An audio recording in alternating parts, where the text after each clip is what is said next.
कहानी की शुरुआत एक ऐसी दुनिया से होती है जो कभी इंसानों से भरी हुई थी, लेकिन अब उसके हर कोने पर तबाही के निशान दिखाई देते हैं। एक न्यूज रिपोर्ट के जरिए बताया जाता है कि करीब 10 साल पहले एक भयानक वायरस ने पूरी दुनिया को अपनी चपेट में ले लिया था। ये कोई आम बीमारी नहीं थी। जो भी इंसान मरता वह दोबारा एक खौफनाक ज़ॉम्बी बनकर लौट आता। देखते ही देखते शहर, गांव और देश इस आफत के सामने झुकने लगे। हालात इतने खराब हो गए कि इंसानों और ज़ॉम्बियों के बीच लगातार जंग छिड़ गई। लाखों लोग अपनी जान गंवा बैठे और हर नई मौत के साथ ज़ॉम्बियों की संख्या और बढ़ती चली गई। जब सरकारों को लगा कि हालात अब काबू से बाहर हो चुके हैं, तब उन्होंने एक बेहद कठोर फैसला लिया। जिन इलाकों में संक्रमण सबसे ज्यादा था उन्हें बमबारी करके पूरी तरह मिटा दिया गया। इस कदम से बहुत से ज़ॉम्बी खत्म हुए, लेकिन कई निर्दोष लोग भी इसकी भेंट चढ़ गए। समय बीतता है और 10 साल बाद दुनिया किसी तरह खुद को फिर से संभाल लेती है। नई इमारतें बन चुकी हैं, लोग सामान्य जिंदगी जीने की कोशिश कर रहे हैं, लेकिन पुराने जख्म अब भी बाकी हैं। इसी दौरान रिपोर्ट में एक मशहूर जगह का जिक्र किया जाता है जिसे द रिजॉर्ट कहा जाता है। ये एक ऐसे द्वीप पर बनाया गया था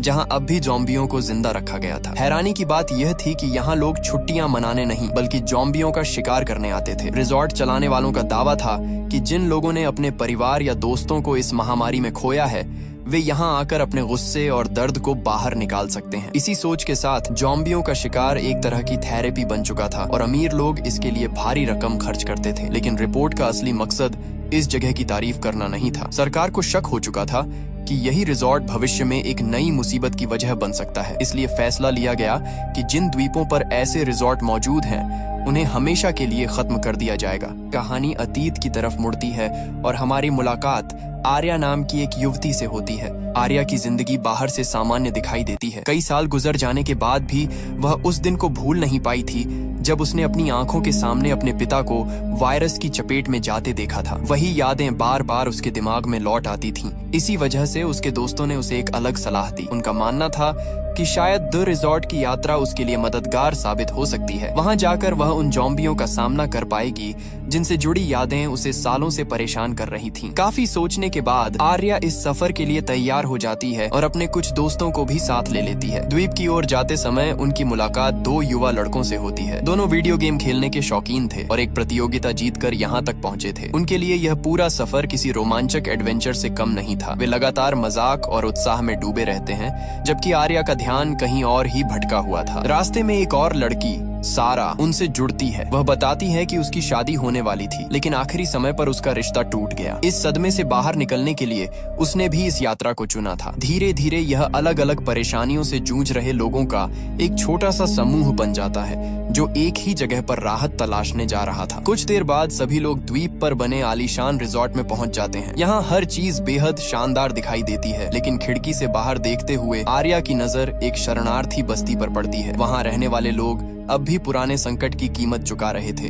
रिजॉर्ट में पहुंचने के कुछ समय बाद सभी मेहमानों को एक बड़ी स्क्रीन के सामने इकट्ठा किया जाता है। वहां उनकी मुलाकात इस जगह की मालिक वैनेसा से होती है, जो एक रिकॉर्डेड संदेश के जरिए सबका स्वागत करती है। वह गर्व से बताती है कि जब पूरी दुनिया तबाही से जूझ रही थी तब उसने इसी संकट के बीच एक नया कारोबार खड़ा किया। उसके मुताबिक इस प्रोजेक्ट ने हजारों लोगों को रोजगार दिया और कई लोगों को अपने दर्द से उबरने का मौका भी मिला। वीडियो खत्म होते ही मेहमानों को अगले दिन होने वाले शिकार अभियान के बारे में बताया जाता है, लेकिन उससे पहले हर किसी को हथियार चलाने की ट्रेनिंग लेनी थी। सभी को एक खास शूटिंग एरिया में ले जाया जाता है, जहाँ प्रशिक्षक समझाता है कि ज़ॉम्बी को रोकने का सबसे भरोसेमंद तरीका उसके सिर पर सटीक निशाना लगाना है। इसलिए वह बार बार सभी से अभ्यास करवाता है। आर्या भी बाकी लोगों के साथ खड़ी होती है, लेकिन उसके लिए यह काम आसान नहीं था। जैसे ही वह हथियार उठाती, उसके मन में अपने पिता की दर्दनाक यादें लौट आती। कई कोशिशों के बावजूद वह ट्रिगर दबाने की हिम्मत नहीं जुटा पाती। आसपास मौजूद लोग अच्छे निशाने लगा रहे थे, जबकि आर्या अपने ही डर से लड़ रही थी। उसी पल उसे लगने लगता है कि शायद यहाँ आने का उसका फैसला गलत था। रात होने पर रिजॉर्ट में एक भव्य पार्टी रखी जाती है। मेहमानों को यह भरोसा दिलाया जाता है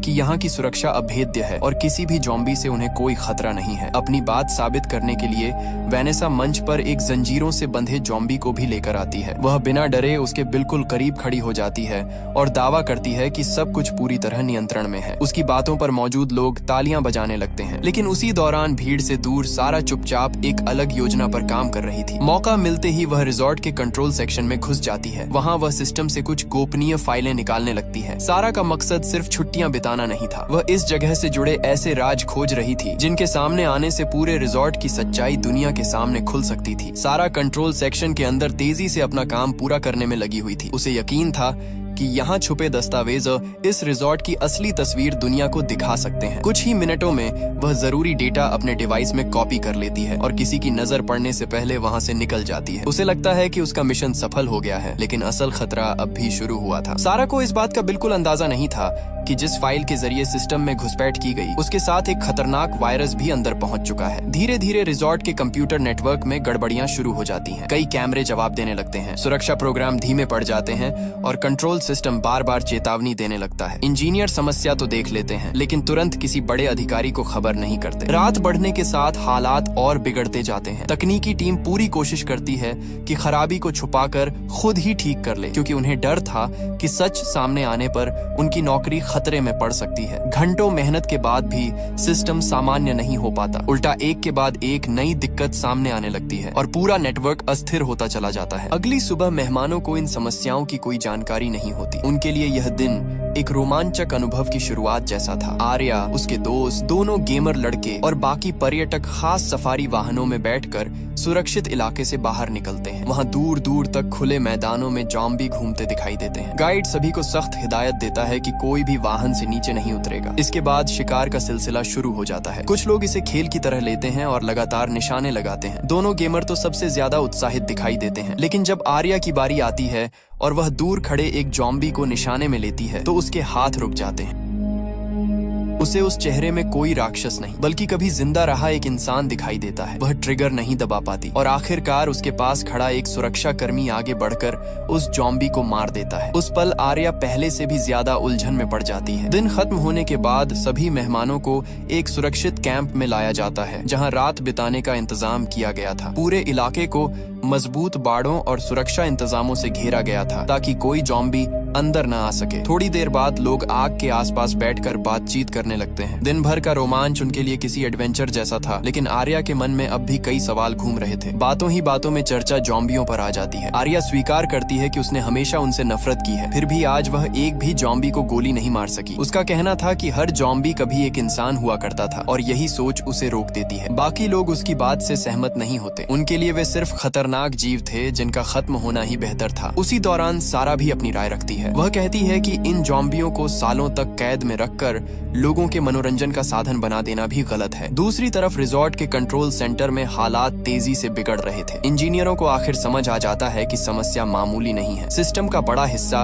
उनकी पकड़ से बाहर जा चुका था। अब उन्हें मजबूर होकर ऊपरी अधिकारियों को सूचना देनी पड़ती है, लेकिन तब तक बहुत देर हो चुकी थी और वायरस पूरे नेटवर्क में फैल चुका था। कुछ ही पलों बाद पूरा कंट्रोल सिस्टम ठप पड़ जाता है। निगरानी कैमरे बंद हो जाते हैं, सुरक्षा गेट जवाब दे देते हैं और इलेक्ट्रॉनिक बाड़ें निष्क्रिय हो जाती हैं। सबसे खतरनाक बात यह थी कि जिन क्षेत्रों में ज़ॉम्बियों को बंद रखा गया था, वहां के दरवाजे भी खुलने लगते हैं। देखते ही देखते सैकड़ों ज़ॉम्बी आजाद हो जाते हैं। कई लोग अचानक हुए हमलों का शिकार बन जाते हैं। इसी बीच रिजॉर्ट की मालिक वेनेसा को भी पूरी तबाही की खबर मिल जाती है, लेकिन लोगों को बचाने की बजाय वह सबसे पहले अपनी सुरक्षा के बारे में सोचती है। वह खुद को एक सुरक्षित कमरे में बंद कर लेती है और बाहर मरते लोगों की आवाजें सुनती रहती है। उधर जंगल के पास बने कैंप में मौजूद आर्या और बाकी मेहमानों को अभी तक असली खतरे का अंदाजा नहीं था। अचानक पूरे इलाके की बिजली चली जाती है और चारों तरफ अंधेरा फैल जाता है। कुछ सेकंड बाद बाढ़ के उस पार अजीब हलचल दिखाई देने लगती है। गाइड स्थिति समझने की कोशिश करता है, लेकिन जल्द ही उसे एहसास हो जाता है कि कुछ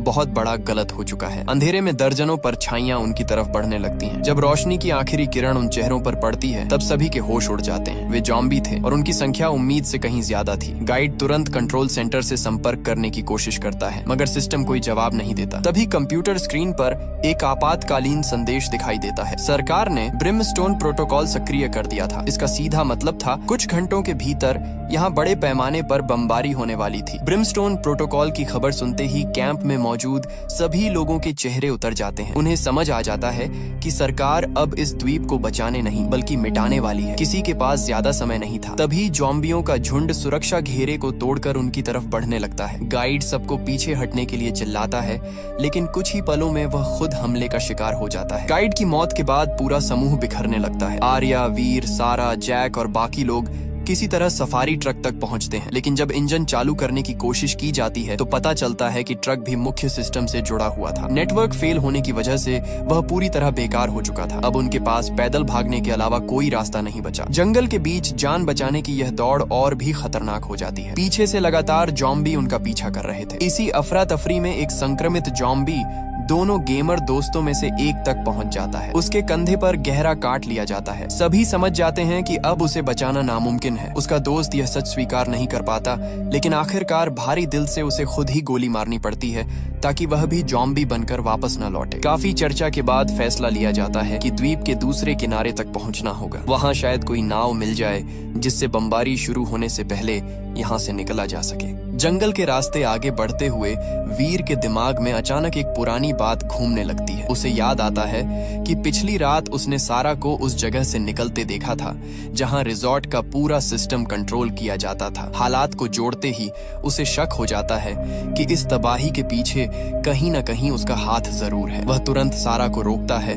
और उससे सच्चाई पूछने लगता है। शुरुआत में सारा घबरा जाती है, लेकिन अब सच छुपाना नामुमकिन था। वह सबके सामने कबूल करती है कि वह एक एक्टिविस्ट संगठन से जुड़ी हुई है। उसका मकसद रिजॉर्ट के खिलाफ सबूत जुटाना था ताकि यहाँ हो रहे गलत कामों को दुनिया के सामने लाया जा सके। उसने सिर्फ डेटा निकालने की कोशिश की थी, लेकिन उसे बिल्कुल पता नहीं था कि उसके इस्तेमाल किए गए डिवाइस में एक खतरनाक वायरस भी मौजूद था जिसने पूरे सिस्टम को बर्बाद कर दिया। ये सुनते ही बाकी लोग भड़क उठते हैं। उनके कई साथी मर चुके थे और अब पूरे द्वीप पर मौत मंडरा रही थी। बहस के बीच समूह आगे बढ़ता रहता है और आखिरकार रिजॉर्ट के पिछले हिस्से तक पहुंच जाता है। उन्हें उम्मीद थी कि यहाँ से निकलकर वे दूसरे किनारे की तरफ बढ़ सकेंगे, लेकिन किस्मत उनका पीछा नहीं छोड़ती। इमारत के गलियारों में भी ज़ॉम्बी घूम रहे थे। जान बचाने के लिए सभी अलग अलग दिशाओं में भागने लगते हैं और इसी भगदड़ में सारा और जैक बाकी लोगों से बिछड़ जाते हैं। कुछ ही देर में ज़ॉम्बियों का एक झुंड उन्हें चारों तरफ से घेर लेता है। तभी सारा को एहसास होता है कि भागते समय उसे भी एक ज़ॉम्बी ने घायल कर दिया था। वह समझ जाती है कि उसके पास ज्यादा समय नहीं बचा। अपनी आखिरी हिम्मत जुटाकर वह चोरी किया हुआ सारा डेटा जैक को सौंप देती है और उसे वहां से निकल जाने के लिए कहती है। जैक मजबूरी में पीछे हटता है,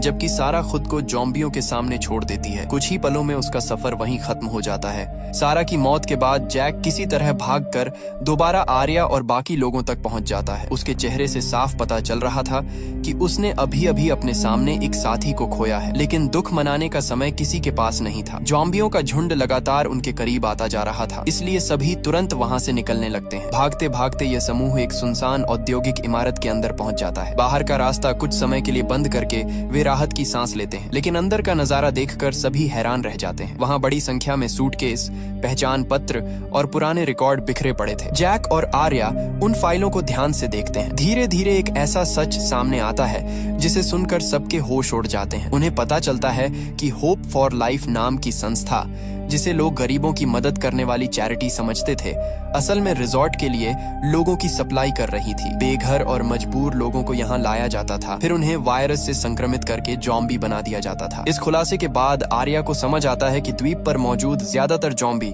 पुराने युद्ध के बचे हुए लोग नहीं थे। उनमें से कई हाल ही में संक्रमित किए गए निर्दोष इंसान थे। सिर्फ अमीर मेहमानों के मनोरंजन और रिजॉर्ट के कारोबार को जिंदा रखने के लिए उनकी जिंदगी छीन ली गई थी। ये सच्चाई आर्या को अंदर तक झकझोर देती है। अब उसे महसूस होता है कि असली खतरा वायरस नहीं बल्कि इंसानों का लालच है। लेकिन सच जानने के साथ उनकी मुश्किलें भी बढ़ जाती हैं। तभी इमारत के बाहर से जोरदार आवाजें आने लगती हैं। ज़ॉम्बियों का बड़ा झुंड उनकी मौजूदगी का पता लगा चुका था। कुछ ही पलों में दरवाजों और दीवारों पर टक्करें पड़ने लगती हैं। कुछ ही देर में दरवाजे टूटने लगते हैं और ज़ॉम्बियों का झुंड अंदर घुसने की कोशिश करने लगता है। आर्या, जैक, वीर और बाकी लोग तुरंत वहां से निकलने का फैसला करते हैं। उन्हें पता था कि अगर 1 मिनट भी देर हुई तो बच निकलना नामुमकिन हो जाएगा। जान बचाने की कोशिश में सभी लोग इमारत के पीछे मौजूद एक बड़े सुरक्षा गेट की तरफ दौड़ते हैं। यह गेट उनके और ज़ॉम्बियों के बीच आखिरी रुकावट था। समस्या यह थी कि गेट पूरी तरह बंद था और उसे खोलने का कोई आसान तरीका दिखाई नहीं दे रहा था। पीछे से ज़ॉम्बी तेजी से करीब आ रहे थे और आगे रास्ता बंद था।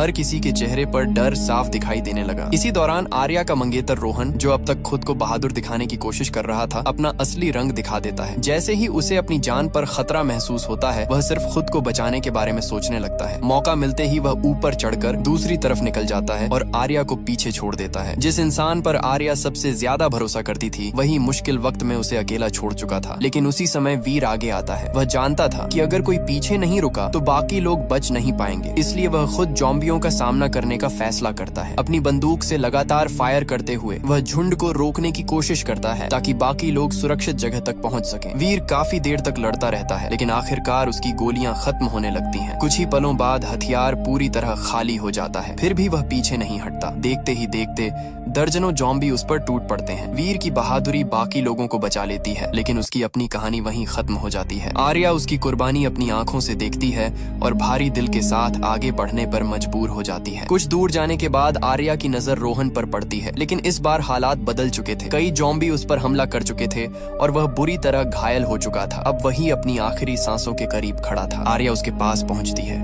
और रोहन को उसके अंजाम पर छोड़ देती है। उधर पूरे द्वीप पर तबाही और भी बढ़ चुकी थी। ज़ॉम्बी हर तरफ फैल चुके थे और सुरक्षित इलाके लगभग खत्म हो चुके थे। आर्या अब अकेली आगे बढ़ रही थी। भागते भागते आर्या आखिरकार कंट्रोल सेक्शन तक पहुंच जाती है। यहाँ उसकी मुलाकात रिजॉर्ट की मालिक वेनेसा से होती है। वेनेसा अब घबराई हुई थी और खुद को बचाने के रास्ते खोज रही थी। उसने जो कुछ सालों तक छुपाया था, अब सब सामने आने वाला था। लेकिन उसे अब भी अपनी जान की ज्यादा चिंता थी, उन लोगों की नहीं जो उसकी वजह से मारे गए थे। आर्या का गुस्सा फूट पड़ता है। वह वेनेसा को उन मासूम लोगों के बारे में याद दिलाती है जिन्हें लालच के लिए ज़ॉम्बी बना दिया गया, जिन परिवारों की जिंदगी बर्बाद हुई, जिन बेघर लोगों को धोखे से यहाँ लाया गया। उन सब का जिम्मेदार वही सिस्टम था जिसे वेनेसा चला रही थी। लेकिन वेनेसा बहस करने के बजाय सिर्फ बच निकलने की बात करती रहती है। इसी बहस के दौरान एक बड़ा सुरक्षा दरवाजा खुल जाता है। दूसरी तरफ से ज़ॉम्बियों का झुंड अंदर घुस पड़ता है। आर्या तुरंत पीछे हट जाती है, लेकिन वेनेसा इतनी किस्मत वाली नहीं होती। कुछ ही सेकंड में ज़ॉम्बी उसे घेर लेते हैं। आखिरकार वही अपनी बनाई हुई तबाही का शिकार बन जाती है। आर्या वहाँ से निकलकर द्वीप के किनारे की तरफ दौड़ती है। तभी आसमान में लड़ाकू विमानों की आवाज गूंजने लगती है। ब्रिमस्टोन प्रोटोकॉल अब पूरी तरह शुरू हो चुका था। कुछ ही पलों में विशाल बम जमीन पर गिरने लगते हैं। आग और धमाकों की लपटें तेजी से उसकी तरफ बढ़ती है। खुद को बचाने का कोई रास्ता न देखकर आर्या सीधे समुद्र में छलांग लगा देती है, जबकि पूरा द्वीप आग के समंदर में बदलता जा रहा था। कहानी अब 3 हफ्ते आगे बढ़ जाती है। न्यूज चैनलों पर लगातार उसी द्वीप की चर्चा हो रही थी जहां कुछ समय पहले भयानक तबाही हुई थी। सरकारी रिपोर्ट में दावा किया जाता है कि बमबारी के बाद वहां मौजूद कोई भी इंसान जिंदा नहीं बचा। दुनिया यह मान चुकी थी कि उस हादसे के साथ पूरी कहानी खत्म हो चुकी है, लेकिन सच्चाई कुछ और थी। समुद्र में छलांग लगाने के बाद आर्या किसी तरह अपनी जान बचाने में कामयाब हो गई थी। उसके पास एक ऐसी चीज भी थी जो हजारों लोगों की सोच बदल सकती थी। यह वही डेटा था जिसे सारा अपनी जान की कीमत पर बचाकर रखना चाहती थी। अब यह सबूत आर्या के हाथ में था और वह इसे छुपाने वाली नहीं थी। कुछ ही दिनों बाद आर्या उस डेटा को सार्वजनिक कर देती है। फाइलों के सामने आते ही पूरे देश में हड़कंप मच जाता है। लोगों को पता चलता है कि रिजॉर्ट सिर्फ एक पर्यटन स्थल नहीं था, बल्कि उसके पीछे इंसानों का शोषण करने वाला एक खतरनाक नेटवर्क काम कर रहा था। आर्या रातों रात सुर्खियों में आ जाती है। पत्रकार उससे बात करना चाहते हैं, चैनल उसका इंटरव्यू लेने के लिए लाइन लगाते हैं, लेकिन वह किसी के सामने अपनी कहानी बताने नहीं जाती। कहानी का अंत यहीं होता हुआ दिखाई देता है, लेकिन फिल्म अभी अपना आखिरी राज दिखाना बाकी रखती है। दुनिया ये मान चुकी थी कि द्वीप पर मौजूद हर ज़ॉम्बी बमबारी में खत्म हो चुका होगा। सरकार भी अपनी कार्रवाई को सफल घोषित कर चुकी थी। लोगों को लग रहा था कि अब यह खतरा हमेशा के लिए मिट चुका है। लेकिन पोस्ट क्रेडिट सीन में एक बिल्कुल अलग तस्वीर सामने आती है। समुद्र के बीच मलबे और जली हुई जमीन के टुकड़ों के बीच कुछ हलचल दिखाई देती है। धीरे धीरे पता चलता है कि कई ज़ॉम्बी उस भयानक हमले से बच निकले थे। वे घायल जरूर थे, लेकिन अब भी जिंदा थे और लगातार आगे बढ़ रहे थे। कुछ समय बाद यही संक्रमित जीव समुद्र के रास्ते दूसरे इलाकों तक पहुंचने लगते हैं। तट के करीब मौजूद कुछ लोग पहले तो उन्हें सामान्य बचे हुए लोगों की तरह समझते हैं, लेकिन अगले ही पल हालात बदल जाते हैं। अचानक हमले शुरू हो जाते हैं और नए शिकार बनने लगते हैं। जिस खतरे को खत्म समझा जा रहा था, वह एक बार फिर इंसानों के बीच लौट आया था। यह दृश्य साफ इशारा देता है कि सरकार का सबसे बड़ा फैसला ही उसकी सबसे बड़ी गलती बन गया। द्वीप को तबाह करने से समस्या खत्म नहीं हुई, बल्कि कुछ संक्रमित जीव दुनिया के दूसरे हिस्सों तक फैलने का मौका पा गए। अब यह खतरा सिर्फ एक द्वीप तक सीमित नहीं रहा था, बल्कि पूरी मानवता के लिए नई मुसीबत बनने वाला था। इसी डरावने संकेत के साथ फिल्म अपनी कहानी समाप्त करती है। आर्या ने दुनिया के सामने सच तो ला दिया, लेकिन वायरस का खतरा अब भी जिंदा था। असली लड़ाई शायद खत्म नहीं हुई थी, बल्कि अब एक नए और कहीं ज्यादा खतरनाक दौर की शुरुआत होने वाली थी।